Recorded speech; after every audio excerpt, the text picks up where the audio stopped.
Welcome, English students, to your lecture on possession and apostrophes of possession. Today, we're going to look at when and how to use apostrophes properly in our writing.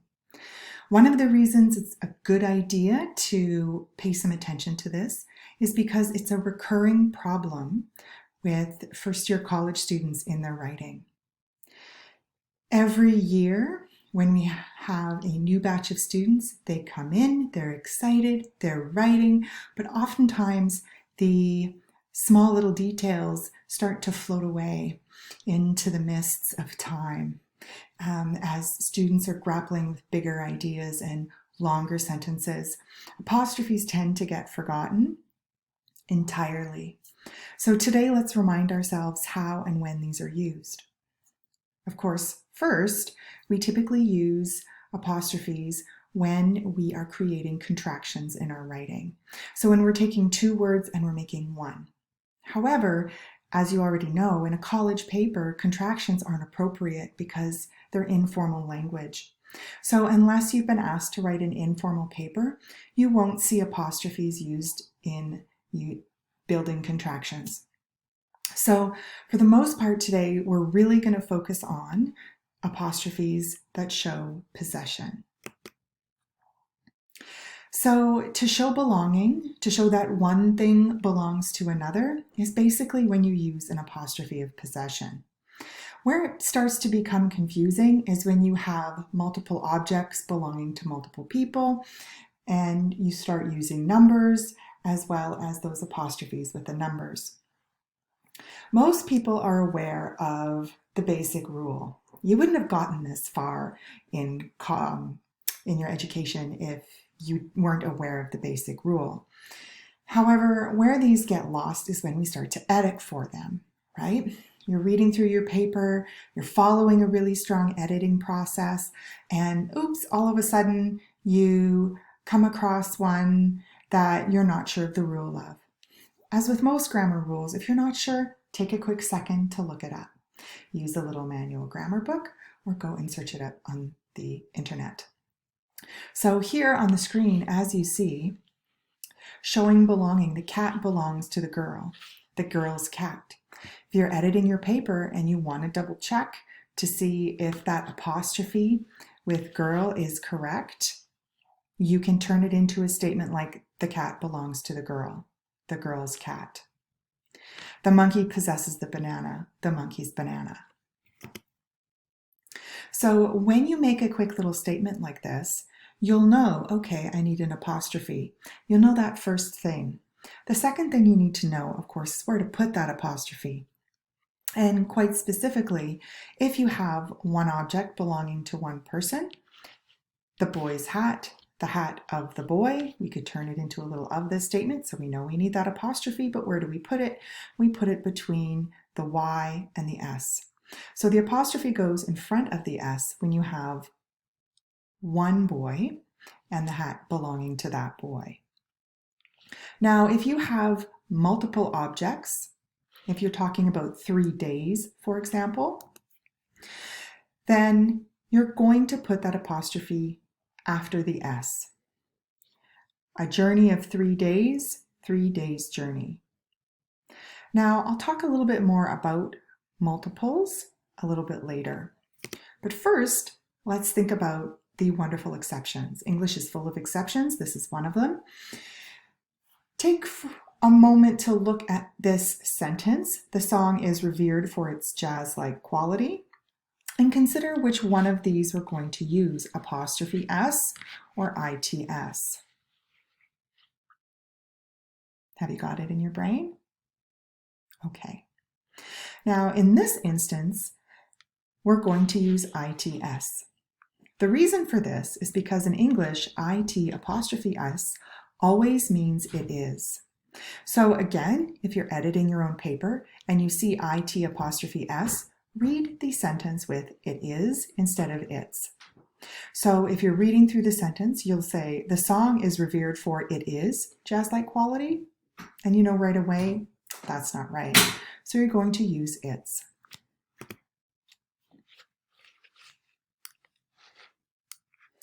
Here again, IT apostrophe S is always a contraction.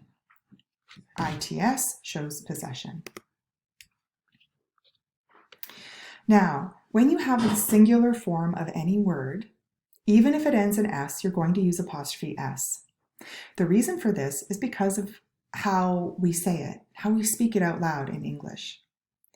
So we say the owner's car, or we say James's hat. I don't say James's hat. I say James's hat. So most people, again, very aware the owner's car, the car of the owner, the hat of James, James's hat. Where people start to become confused is when you have multiple people. Now, for plural proper nouns that are possessive, you can use an apostrophe after the S. For example, the Eggleses. The Eggleses presentation was good. Are you going to see this very often in an academic paper? No, you're really not. That's a rule you might want to look up if you're ever in a spot where you have multiple people, their name ends in S, and you're trying to figure out what to do. But does it happen often? No. When you have plural nouns that end in S, pardon me, I'm trying to move myself over here. There I go, so you can see the screen. Add apostrophe S to the plural forms that do not end in S. So again, this is one thing, most people have this one in hand. The children's game, the game of the children. The geese is honking, the honking of the geese. Now, where you drop the S is when you have plural nouns that end in S. So when you had a singular noun, James, that ended in S, you left the S there just because of how we say it out loud in English. Now, how we say it out loud in English when there's already an S there and there's multiple people is different. Two cats' toys. We don't say two cats' toys because that kind of makes us sound a little weird. Three friends' letters? No. We say three friends' letters, the letters of three friends. The country's laws, the laws of the countries. Multiple countries, multiple laws.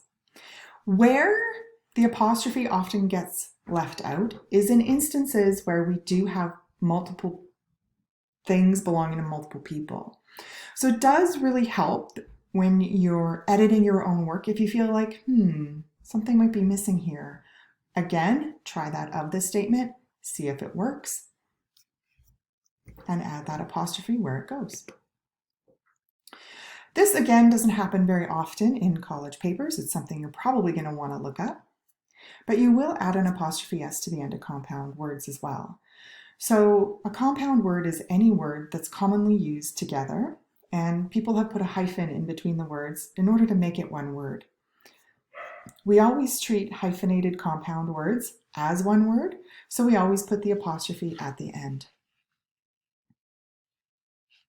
We don't put it in the middle after brother or anything like that. We always keep it at the end. You can add an apostrophe S to the last noun to show joint possession of an object as well. Two people own one apartment, Todd and Ann's apartment. The reason we do this is to prevent any confusion. If I had written this statement as Todd's and Ann's apartment, it is possible that someone reading it might believe that there's an S missing from apartments and that maybe Todd and Ann have split up. Maybe there's some drama there, we don't know. But if you keep the apostrophe S on the second person to show that those two people own that one thing, then you'll always be clear. Now, some very common mistakes. These mistakes drive me a little bonkers. There was a sign outside Sobeys for months and months, and every time I parked in front of it, I cringed deeply. I deeply cringed because it said thousands of deals daily. It had an apostrophe S at the end of the number 1000. And I looked at that and I went, there's no belonging. There doesn't need to be an apostrophe there. Why is there an apostrophe? I thought of that every single time.